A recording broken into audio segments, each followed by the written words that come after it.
Transmission start. Welcome to Where Did the Road Go? Join us as we wander off the path and explore lost history, consciousness, the paranormal, unexplained mysteries, alternative thought, and much more. We are present on the web at wheredidtheroadgo.com. Now here is your host, Soraya. So this is movie podcast number 3 for Where Did the Road Go? And I'd hoped to do these more frequently, but things don't always work out as planned. But tonight I am joined by Adam Sayne of Conspirinormal. Hello, Adam. Hello, Soraya. How are you? I'm good. I'm a little tired, and I know you are as well. Oh, yeah. It's been a long week for me, man. But we've been trying to plan this out for a few weeks, and it just hasn't. Even though we both tend to have pretty flexible availability, it just hasn't worked out for one reason or another. Yeah. But you have a few movies that you've seen that you think that you want to talk about briefly, and I have a ton, but I'm just going to do a few here. Okay. So why don't you go first?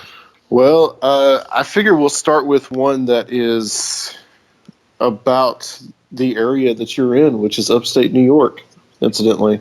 All right.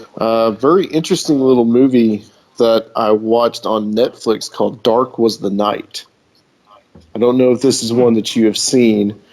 Not sure.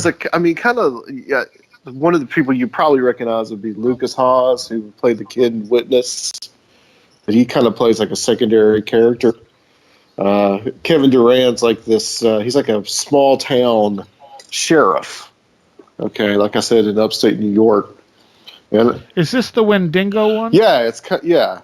Okay. Yeah, well, yeah, it kind of has like some elements of the Wendigo legend, and so you have that. Yeah. You really have that Fortean kind of thing going on, but there's also because they also start, don't they, with the single, like the devil's right, thing, right, yeah, that's where I was going to. Yeah, that's where I was going for with that. It was like, yeah, when the tracks in the snow, and I was thinking to myself when I was watching that, okay, somebody knows something about that wrote this, knows something about some Forteana here, because this is straight out of the Devil's Footprints. Have you ever talked about that on Where Did the Road Go? I don't think so. I'm pulling up the wiki on it now to remind myself when it was. It's like 1840 something, like 1841. 1855. Okay. Yeah. It was like people, it was like a real harsh winter, I think, in England. And people woke up in the morning to see all these weird, like, series of footprints. Like almost like they were like hooves, hooves. And so but they were like, I think all in like single file, and they just went everywhere around this town. Some of them were up on like people's houses, on roofs, and up the sides of walls and things like that. Yeah, and no one has ever been able to explain it. And I think at the time there was somebody that tried to explain it as like this balloon that had like some kind of iron on it or something that was dragging, and the balloon was pulling this iron, and occasionally it would touch the ground. But that's the only even attempt to try to explain it, which is pretty weak. and it says here it went from between 40 to 100 miles of footprints. Wow. Yeah. So you had that kind of... And they appeared overnight. Mm-hmm. Mm-hmm. And you had that kind of similar thing in that movie. And it's a good, decent little film. That Kevin Durant is the sheriff, and he has like I think he lost a child. And so that plays into some of his character and some of the things that he's trying to do to help people in the town. So he's very conflicted. The only part I don't think I really liked about it was kind of like the very, very end with some pretty cheesy little effects. I thought that was kind of like added in kind of later. But as far as like a good dramatic kind of spooky little kind of like horror film, it was pretty decent. It was a pretty decent little movie. Yeah, it wasn't bad at all. I'm glad you've seen it. I'm glad you saw it. Yeah. It wasn't one of my favorites, but it definitely was good. Mm-hmm. I want to bring up, and hopefully you've seen this. Pretty much probably hand in hand with the new Star Wars last year, I would say Arrival is my favorite. I just watched it on Sunday. And what did you think? Man. You know, I absolutely loved it. It was one of those movies where some people have told me they really hated it, and some people have told me they really loved it. So it's one of those that's in between. Yeah. Oh, I think I've got another one on the list that is like that, but we can get into that later. But yeah, just the stuff they pulled off with Arrival was amazing to me. Right. You know, because really it's about language and what language does to the way we think. Mm-hmm. And to be able to put that in a movie like that and not make it boring or bogged down was just impressive as hell. Well, yeah, like there's two concepts, right? So you have that you just described, but then the whole concept of when possibly we meet something that is a real alien, it is going to be something completely foreign to us. Yes. Including, of course, the language. Yeah. I don't really want to give any of it away because it really is there really is a real twist in the movie. You think something is one way, but it's actually completely different from what you thought. And I think it's an absolute masterpiece. I really. Oh do. Yeah, absolutely. You know the same director is doing the new Blade Runner movie, and is remaking Dune. Huh. I've never been a big Dune fan. Yeah, I like the. I remember I grew up liking the original. Of course, the David Lynch one. But when I actually, in my 20s, I actually sat down and read the book. And the book is so much more, the movie kind of accentuates a lot of the kind of like mystical aspects of it, which is fine. But when you read the book, you realize that this is really kind of like taking like a middle age, like a feudal society, and putting it in a galactic empire kind of setting. And that's really what it's about. And then it's also about dwindling resources. And, I think a lot of it's kind of like the dependence on oil. And a lot of that kind of gets a little bit lost in David Lynch's movie. And then, but there was a remake, a miniseries that Sci-Fi did in the early 2000s that was much more in line with the book. And plus, Lynch put all these weird things, like the Harkonnens have those heart plugs, which is not in the book at all. It's nowhere in there. I tried reading the books, and I tried to get into both sets of movies, and it's not that I didn't like them; they just didn't really click with me for some reason. Yeah. I've only read the one. Rob, my producer and co-host, I think he's read like all of them. He's all into like sci-fi and fantasy books. So I love sci-fi. I'm not as much into fantasy, but I love sci-fi. I would probably say that's my favorite genre. Although fantasy with like a little bit of, or not fantasy, but like sci-fi with a little bit of cosmic horror, that's perfect. So why don't you go with another one? Yeah, well, just one thing to say about Arrival. I don't think I was really expecting it to take. I thought it was going to be more of a movie about if we meet a strange alien species, what our reaction is going to be to it, and how foreign it is going to be. I knew the character. Well, Amy Adams' character is a linguist, but I didn't know it was going to focus so much on language and what the conceptions of language is, because as someone that's been exposed to foreign language and foreign culture, I can definitely see, it does. The ways of thinking are completely different between languages. So it's just something else that I wanted to add. One that I watched recently, kind of a more kind of like indie horror film, was one that's just simply called The Monster. Have you seen this one? Really? No, I haven't. It's about a little girl and her mother, and her mother's an alcoholic. And the mother is taking her child, the daughter, to live with her father. Of course, you never see the father in the film. but at a certain point they run something over, have a flat tire, and they're stuck out in the middle of this dark road. You know, why in these movies people are never on interstates, I don't understand, but you know, but they're in the middle of this dark road next to these woods, okay? And there's some kind of creature out in the woods, but you don't really see this thing till like towards the end of the movie. Like the tow truck guy comes up and tries to help him, and he gets eaten by the creature, you know? So it becomes this film about how this mother and this child who don't have a good relationship because the mother's an alcoholic, the child resents that, sees her mother as weak, and how they have to kind of come together to try to take this force on. And there's a lot of symbolism in this movie about kids growing up, facing fears, facing adversity.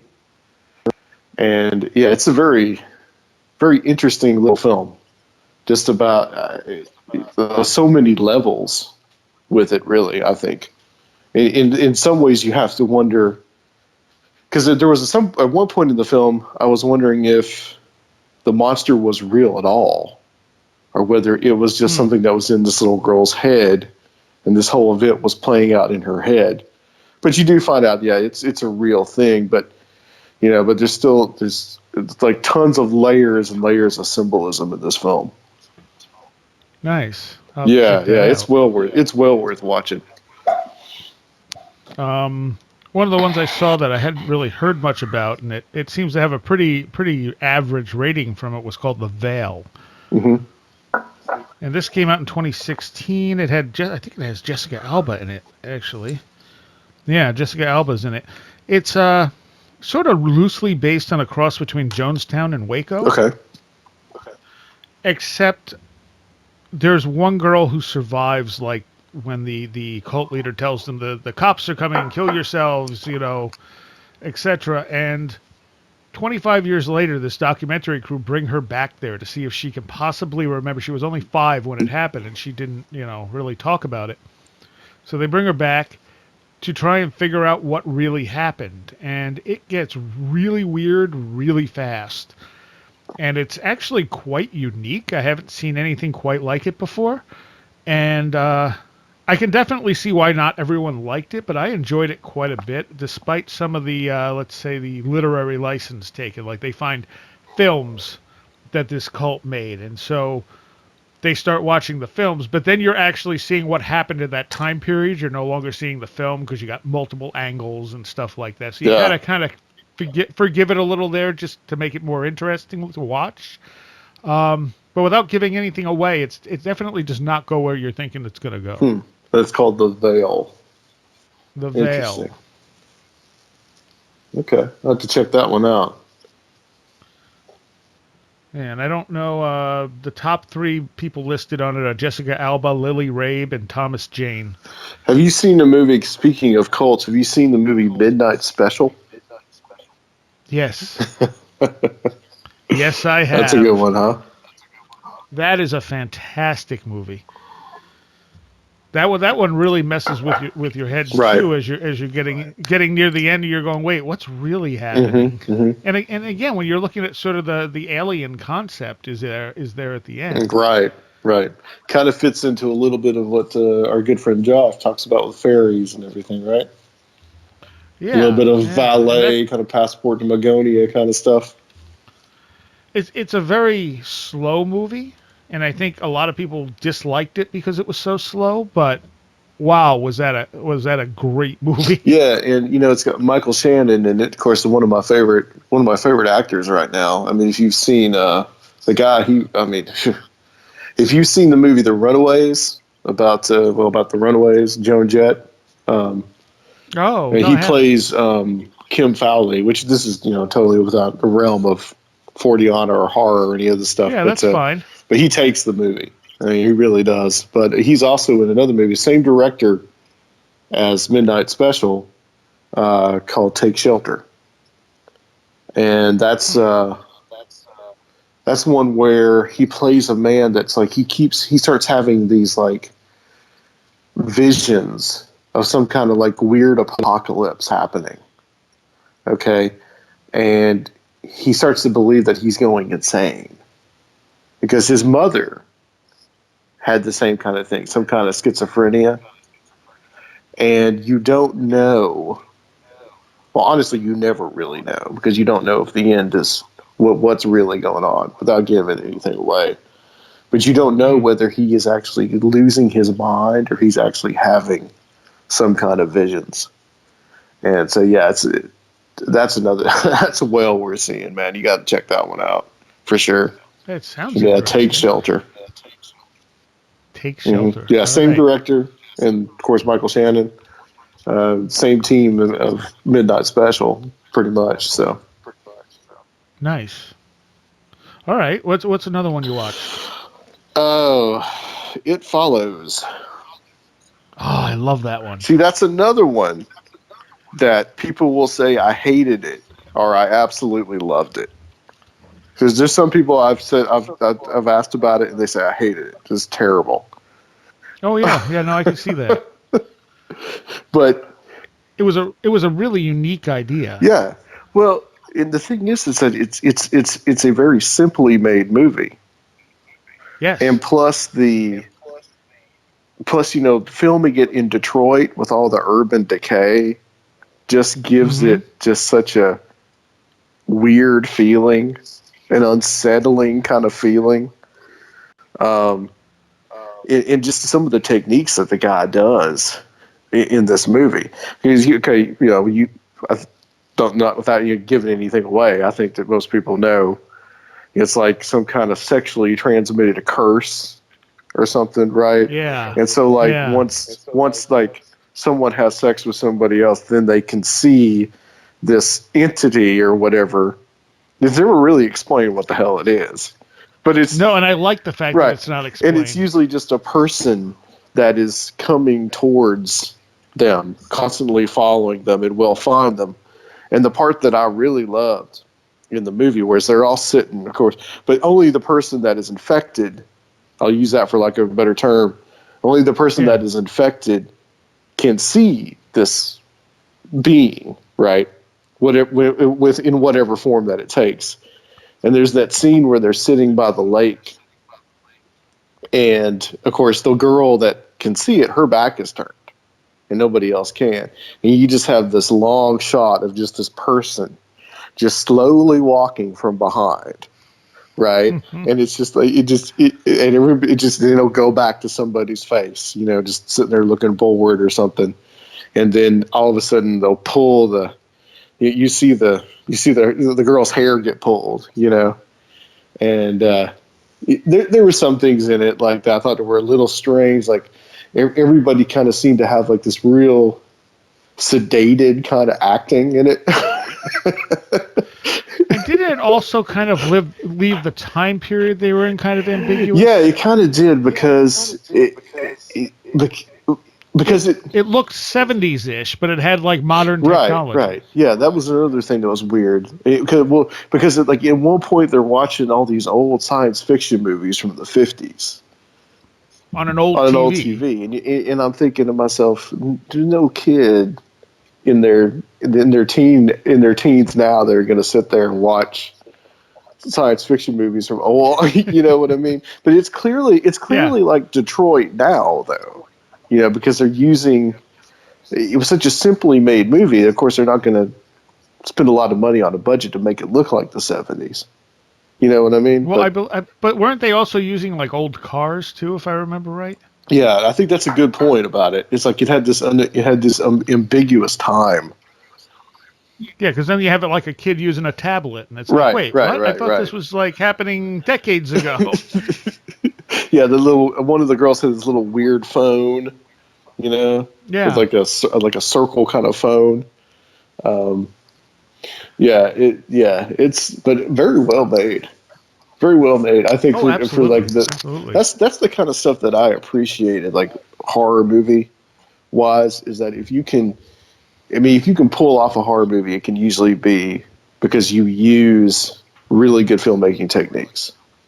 Or you make something that's completely lousy because you don't know how to make a movie. Yeah.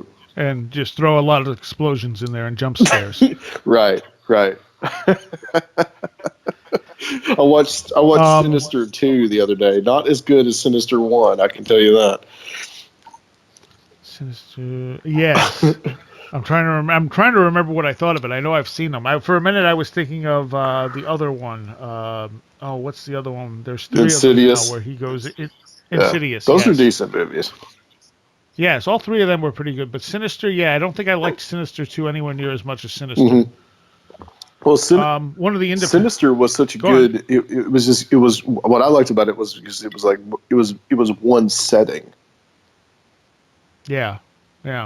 Only in the house, and that was pretty much it until the end of the movie. One of the independent films that came out a few years ago that I really, really loved was called Bloodpunch. And it's almost like Groundhog Day if it was really dark and horror inspired.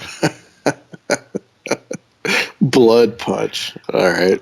Bloodpunch. It's a dark comedy. And I interviewed the director for it. You can find it on the Last Exit for the Lost page, lastexit.org, in the movie interview section. And I had to do 2 interviews with him. One for people who hadn't seen the movie, and then another one after you've watched the movie and you're going to have all these questions. Yeah. But it kind of has that thing like every day they wake up, everything's back to the way it was the day before, and they're stuck. And it's definitely funny, but like I said, it's a very dark comedy, and I really thoroughly enjoyed that one. I don't want to give too much away about it because it will ruin the movie if I say too much. Right. Sure. And according to IMDb, it won 10 awards and 5 nominations. Yeah. You know, when you can make something like that is good and cheaply made, I think that's a good combination, in my opinion. Oh, yeah. What did you think of, did you watch The Babadook? I loved The Babadook. Yeah, I liked it too. I listened to Dave Schrader, let's like dog that movie for so long. And then I did, really? Because then I finally started to watch it. Then I finally watched it, and I was like, okay, I think I see what they're doing here. It's subtle, it's creepy, it's weird. Mm-hmm. But you don't really know if the Babadook is real or not. No. Whether this is just it totally messes all with in you. The heads of this child and this mother. Uh-huh. Yeah, I thought that one, that's another one I thought was absolutely fantastic. Right. Let's see. What else do you got? Well, let's talk about one I know you've seen. And we talked about this on my show, but Hostage to the Devil. Which I just finished talking to the director of that the other day. We just posted that show up. Yeah. Very cool guy out of Ireland. And this is about this is on Netflix too. So it's widely available. It's on the instant streaming. But it's about Malachi Martin, the exorcist, and I would say Vatican conspiracy theorist. Right. Although that's not really touched too much in that film, but this is the guy that the movie was based around, right? Right. Okay. And I don't know, I thought the documentary was fairly well done. It's not one of my favorite subjects, like the whole exorcism thing. It's interesting, but it doesn't draw me in like as much as it does some other people. Sure. And I watched it so so we could talk about it on your show because you had said you wanted to talk about it. Yeah. I'm real skeptical about some of it now. I think a lot more than I used to be. Just because I don't know how much of, and we talked about this on my show, but I don't know how much if it's just like some kind of weird feedback loop. Right. Between the priest and between the person that thinks they're possessed, or the priest or the family that thinks they're possessed. Yeah, there's so many variables. It's hard to say that it's something that... It's hard to say it's exactly what it looks like. or whether there's something therapeutic about the whole process. And plus, no, it's possible. Plus, Hollywood has us so. We just have this. We have this vision of possession that is just like, you know, the pea soup and the head spinning 360 degrees. Right. But I thought the documentary was well done. There was a lot of stuff in there I didn't know anything about, so I thought that was interesting. He seemed like the type of guy who probably had just that charismatic spell over people. And not that he used it badly, but he just seemed like the type of person you just like to be in the presence of. Right, and I think very much for him personally, for Malekith Martin, I think that there was like he was a true believer. I mean, no doubt, and he surrounded himself with other people that were true believers, as true believers often do, and so. I don't know if there was ever any kind of question about, you know, maybe there's something else going on here. They interview Ralph Archie in the movie, which I know that he's pretty big in the whole field. You know, he had a film that, what was that? Deliver Us from Evil, that came out not too long ago, about a few years ago. Which is kind of a real Hollywoodized version. But, you know, people make a big deal about Ralph Archie because he's, you know, the ex-NYPD, and now he's an exorcist, you know, the exorcist cop or something. I wasn't totally sure how I felt about him. Like, he seemed to be too believing of the whole thing. Yeah, that's what I'm saying. And you brought up on Conspirinormal, you brought up the Warrens, you know. Oh, I can't stand the Warrens. Well, what did you think of the Conjuring movies? Did you see both of those? I did see both of them. I thought the first one was okay. I kind of hated the second one. Yeah, see, I really liked the first one because besides maybe the last 10 minutes of it, which was just, let's face it, complete Hollywood. Okay? Yeah. But most of the movie, I thought, even though it's not really what happened to the Perrin family, but it was pretty consistent with other things that I've heard people talk about, how things kind of begin to escalate in a house that is experiencing a violent haunting.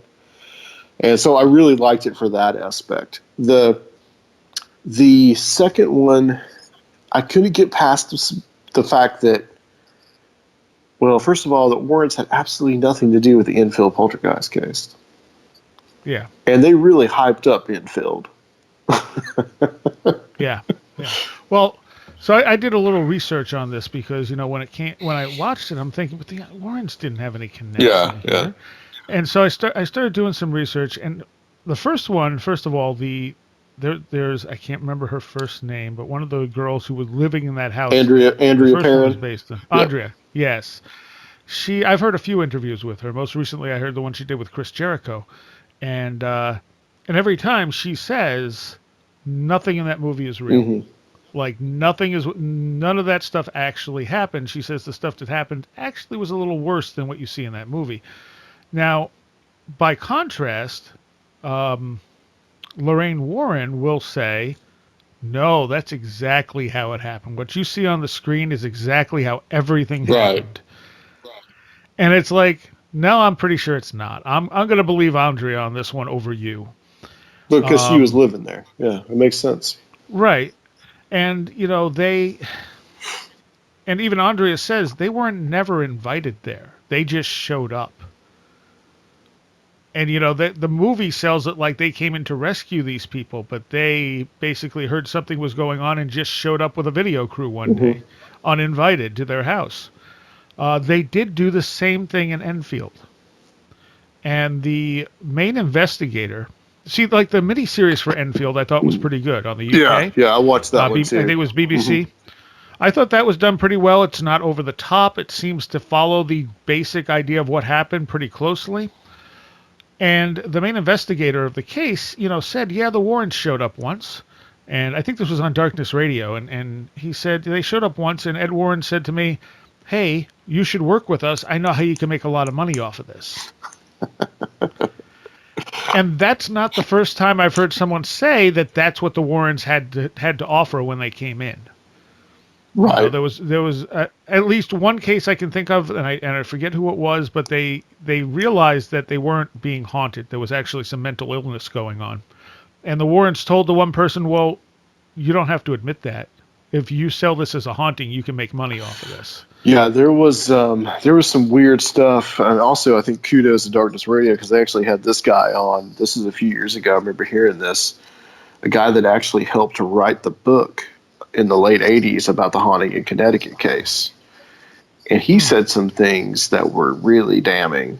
Of just like not that the case wasn't true, but there were some things that were really, really hyped up about that case, much more so than it actually was. And saying that, I don't necessarily. I'm not saying that Lorraine may not have some genuine ability. Sure. Because she might. She totally might. It's just, and it seems like most of the time I hear it's Ed who was looking at the money side of things on the whole situation. And what annoyed me about the second one especially is that they painted the Warrens like heroes coming into this to save these children, and that's why they were there. And at one point in the movie, he even stopped, or they said something to the person in the movie who's playing the actual investigator, who did all the stuff that they're showing the Warrens doing. And he's saying something, and they go, these are not just people to be experimented on. You have to be there for them, or something like that. And he's like, oh, you're right. And I'm thinking, coming from the people who showed up wanting to make money off the deal. Oh, how things get twisted around.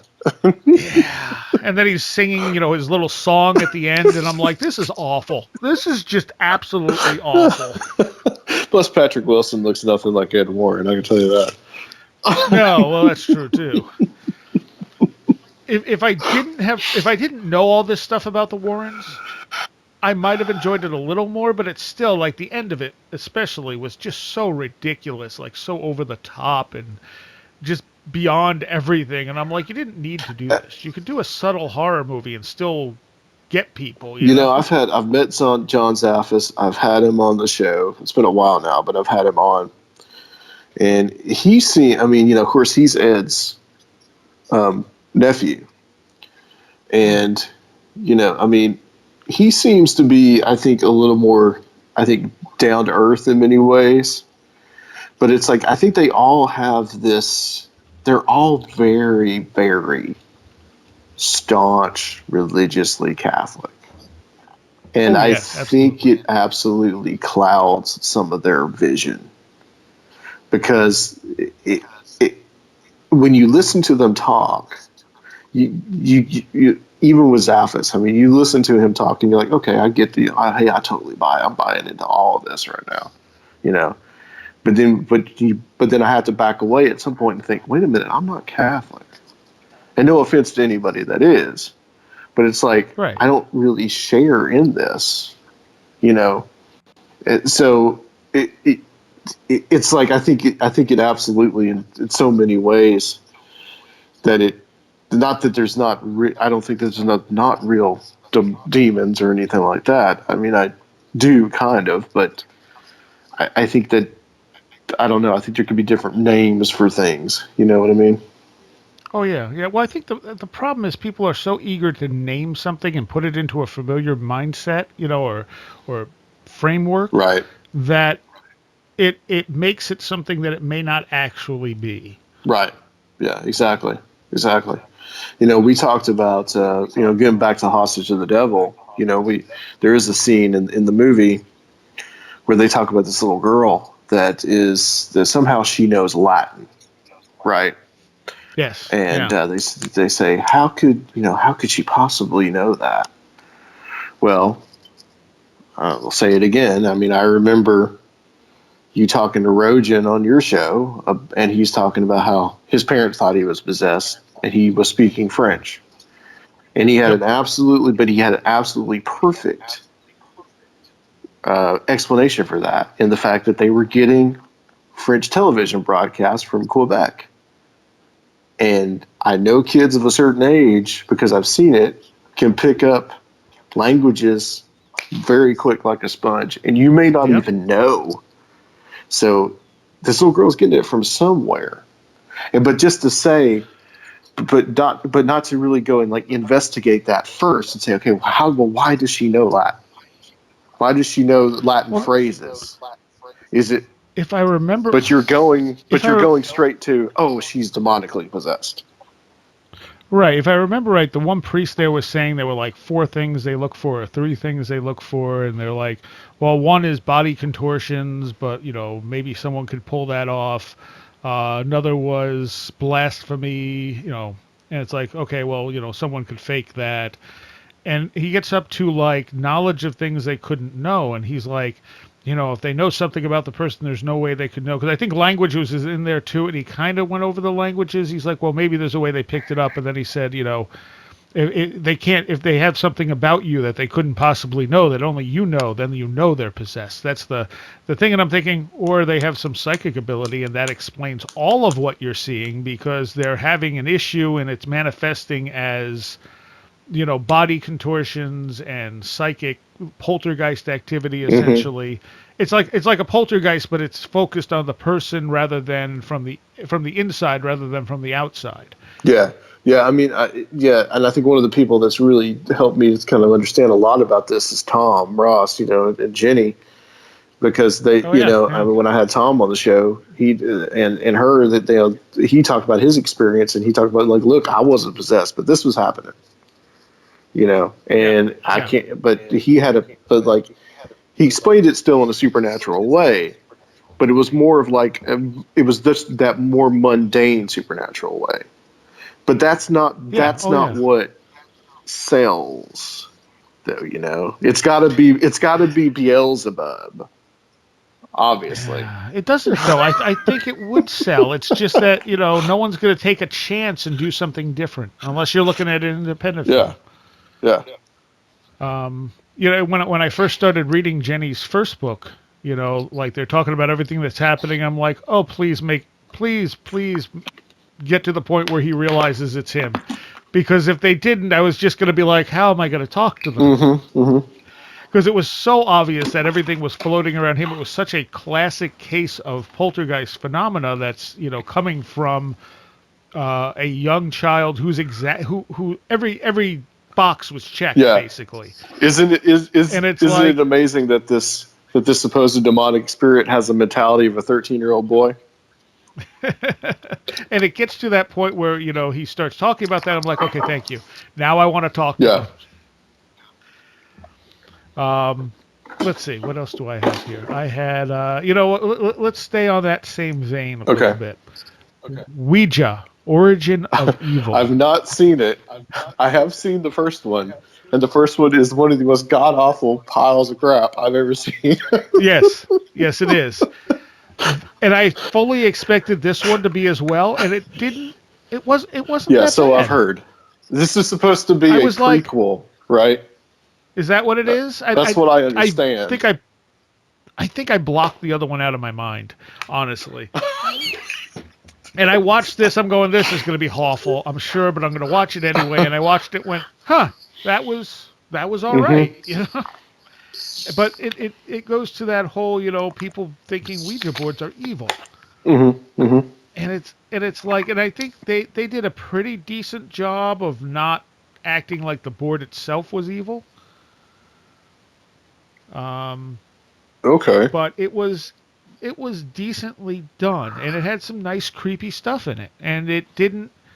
It was reminiscent of the other one at points, but it didn't. It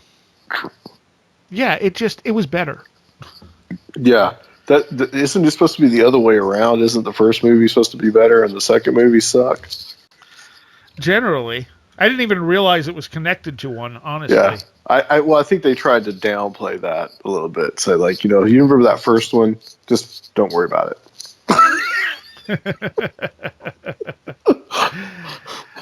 So they definitely, this was a surprise. I know people, it's one of those subjects a lot of people are interested in, is the whole Ouija board thing. And to me, it's never held that much of a fascination, because I figure, well, if anything, it's a tool. It's not the board itself. Sure. I think anything that you possibly use, I think it's you. I think you're probably the channel. It's not, yeah. Yes. And with a Ouija board, especially, would be probably several people. And even with, if I remember right, and I'm pretty sure I do, even Jane Roberts initially contacted Seth using a Ouija board. And eventually she was able to channel Seth without, any other assistance. She was able to shift her consciousness and let Seth speak through it. Yeah, I hear you talk about that a lot on the show. Yeah, that's because it actually had a pretty big impact on my life, and I tried very hard to debunk it and couldn't. Yeah. You think that's one that you would say, because so many of these channel things, like I initially look at that, even though I believe in a lot of the supernatural stuff, I'm still like, oh, come on. So you think that's one that's realer than most? Yes, I think. Well, so what? When I initially picked up Seth Speaks, I picked it up thinking it was, going to be an amusing read at some point. I had looked at stuff from people like Ramtha and stuff, and it was amusing to me because they'd sit there and say, I am the great warrior prince of Atlantis and blah, blah, blah. And I'd be like, yeah, okay.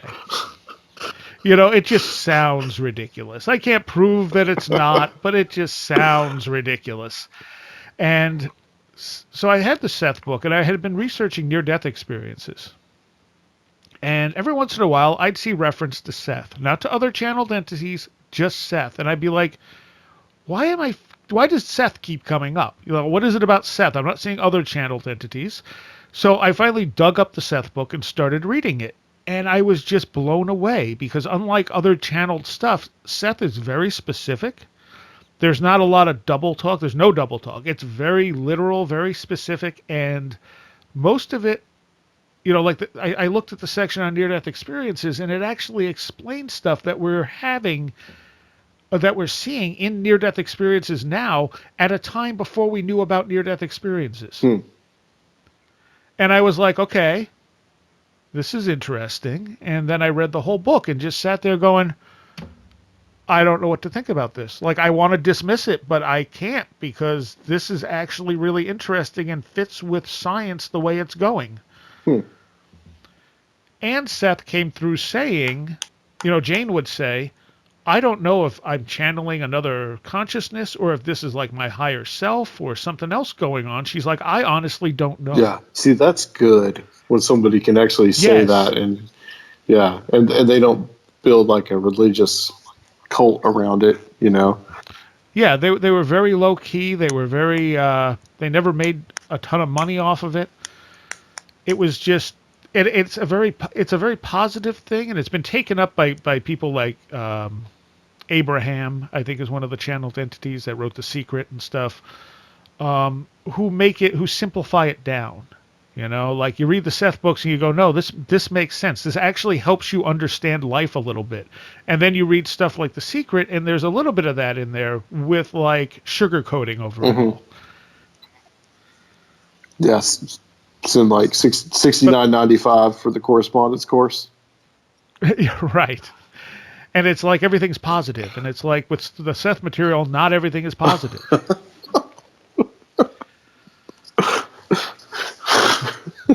It's something. It's something I recommend someone actually sit down and read because you might get something out of it. I did, and I sat there and I'm like, okay, I'm going to start looking up people who have tried to debunk it, and I have never seen a real debunking of the Seth material. I've never seen, okay, Seth said this and it's been proved astronomically wrong. Nope, not a single thing. The only stuff you'll find when you look into debunking Jane Roberts and Seth are fundamentalist Christians saying she was possessed by a demon. Sure. Yeah. I wonder if it's because it's so low key and they were so not seeking any kind of monetary gain from it, whether just I guess the amazing Randy didn't care. Right.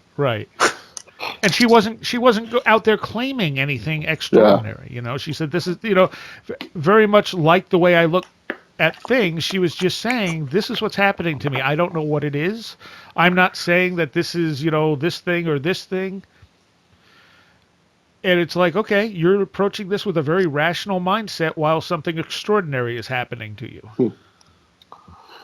Yeah, I've always wondered, because you do talk about that a lot on the show. It must have had a real profound effect on you. It did. It very much did. I was actually very depressed at the time that I read it, and it shook me out of that depression. Oh, wow. Because suddenly I'm going, okay, this is interesting. I want to know more. Yeah, yeah. Well, and it also to me solved the lust for result issue, and that was one of the other things that really kind of kicked it to the forefront to me, because when you practice magic, you have Crowley always said, beware lust for result. If you do like a magical ritual and then you focus on it, it's not going to work. You're supposed to just forget about it. Move on, keep it out of your mind, just go do whatever. And I was always like, that doesn't make sense to me. Like, why would that make it work? But in Seth talking about how reality forms, he said, well, reality forms through your subconscious. So as long as you keep something in your conscious mind, it's not going to form, it's not going to drop down to your unconscious mind where reality is actually formed from. And suddenly I just sat there and went, oh my God, he just explained lust for result. Crazy. Yeah. So that was, along with the near-death experience research, that was the other thing that really just floored me, because I had never heard a good explanation for it. And here he is talking about something else entirely and explained something that had been bugging me for years. Yeah. And it made perfect sense. So then you just started just not looking for a result. Well, I knew not to. I realized that's how it worked. I just wanted to know why it worked that way. Gotcha. The mechanics of it. Yeah. And it makes sense. I mean, you do a ritual, you put those sort of symbols and stuff in your head, you get it focused, and then you just kind of let it go. And when you let it go, that's when your unconscious mind takes over. Yeah, I wonder about that. I don't know how this is. For some reason, I'm thinking about this now. But have you ever had the phenomenon? Okay, like let's say that you meet someone, right? And it may be a name that you don't hear a lot. Maybe you haven't heard this name in maybe two times your whole life. But then, this person goes away or whatever, and then all of a sudden you start to see this name everywhere. Have you ever had that kind of experience? Yeah, absolutely. Because I have. That's like if you hear a word. If you hear a word for the first time, you'll most likely hear it again within 24 hours or something like that. Yeah. And that's probably something related to the way our unconscious processes reality. Mm-hmm. All right, let's get back into movies, though. I'm hoping to actually do a show on Seth at some point. I just got to find the right person. Where did the road go? And that's where it went. Well, did you have one more? Yeah, one more that I have. I don't know if you've seen this one. This was an HBO documentary. Beware the Slender Man. Oh, I've heard about this. Yeah. How is it? Incredible documentary. Really? Okay. It's about it's less about the Slender Man than and more about the girls who had that stabbing. Right. Yeah. The two girls that stabbed their friend, and you heard this was all over the news when this happened. Right. I mean, I remember the early days of Conspirinormal talking about this and kind of following this case. And it turns out that one of the girls is actually schizophrenic. Well, that makes sense. Yeah, but you weren't getting that in the media. No, that wasn't coming out for whatever reason it was, whether it was to make her look evil or whether it was to protect her. Turns out her father is schizophrenic, and he will talk about how he's able to control it through living with it first of all, and second of all, through drugs. Right. And, he has times that he will begin to slip out of reality and he will begin to hallucinate. And this girl, she's, well, I say little, but she's probably around about 14 now. But she talks to invisible people, sees invisible people. Like, she's in a cell in this juvenile detention center by herself.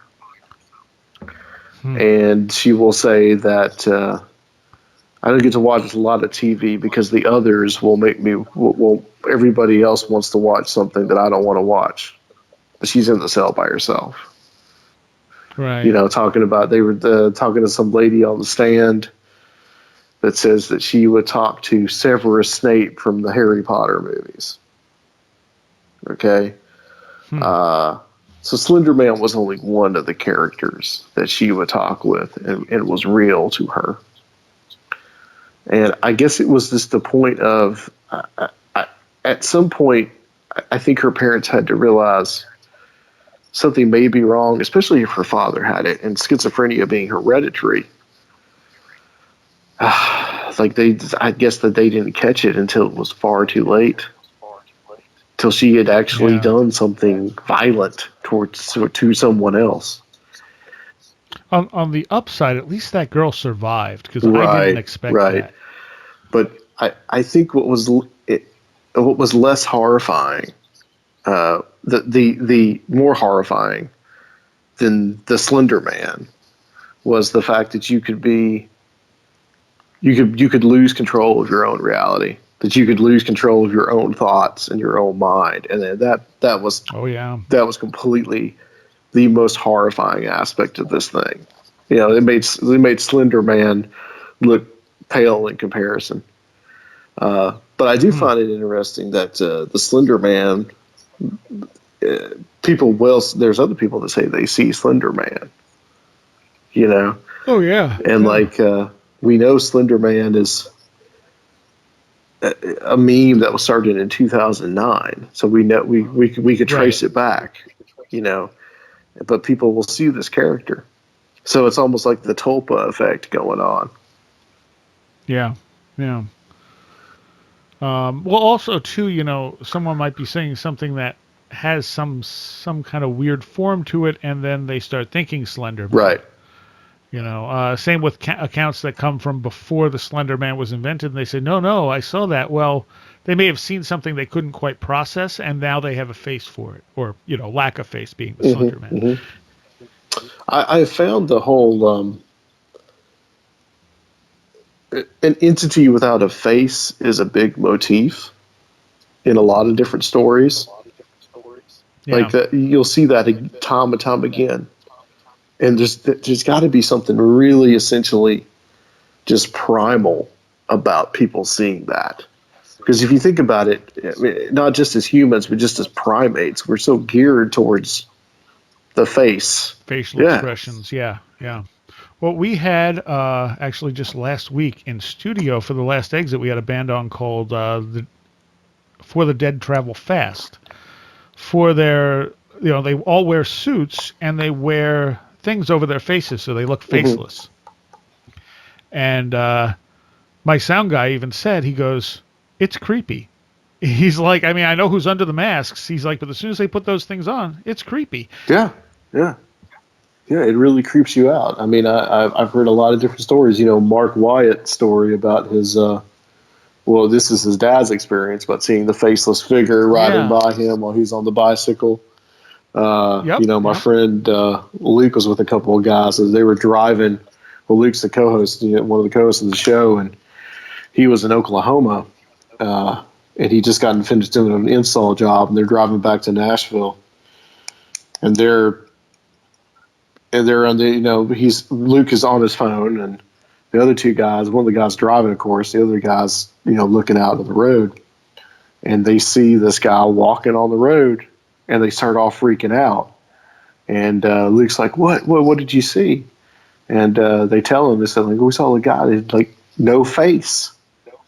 And then they said that they drove a little bit further and they saw like a wrecked car on the side of the road, and they just hightailed it on out of there. They didn't want anything to do with it. But yeah, I mean that's a huge that is a huge motif in a lot of paranormal experiences. The faceless entity.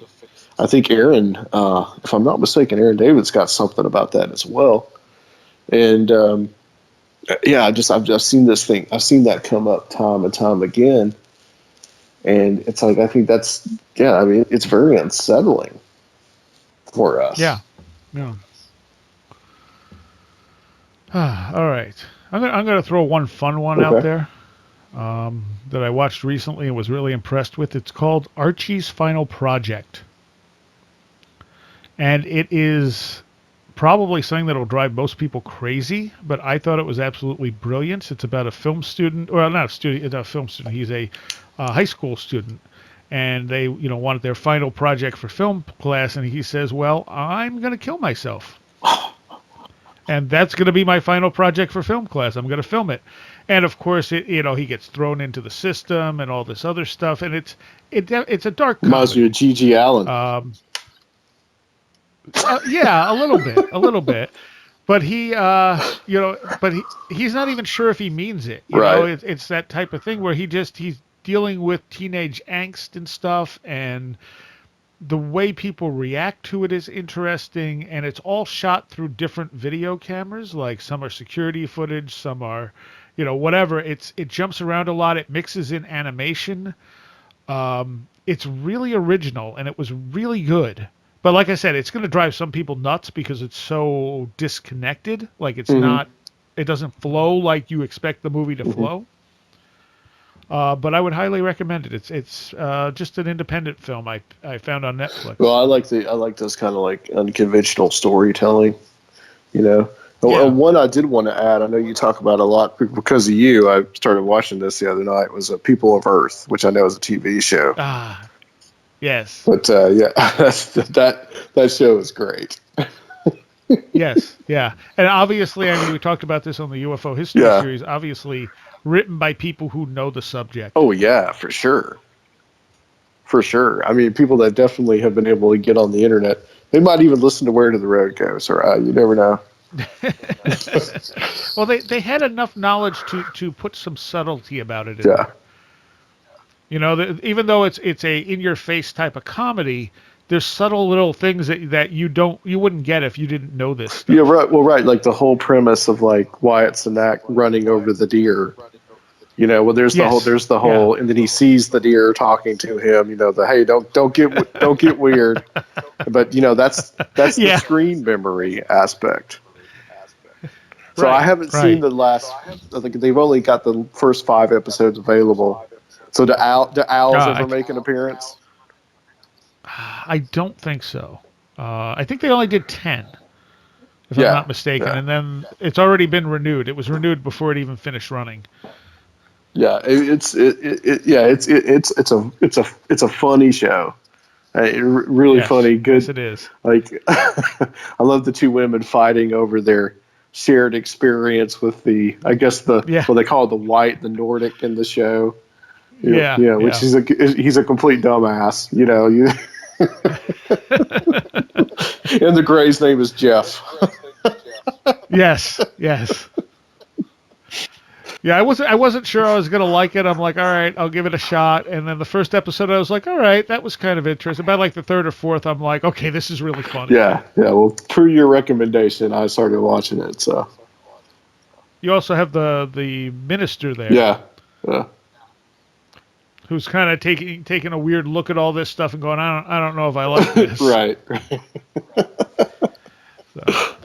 All right, so that concludes our movie podcast number 3. Absolutely. I don't normally number them, but I'm going to number them this time for as long as I remember. So there we go. Thank you, Adam Sayne. People can find you where? www.conspirinormal.com, or you can find the archives at conspirinormal.com, conspirinormal.podomatic.com. And of course, it's all linked up on our site anyway. Cool. Thank you, sir.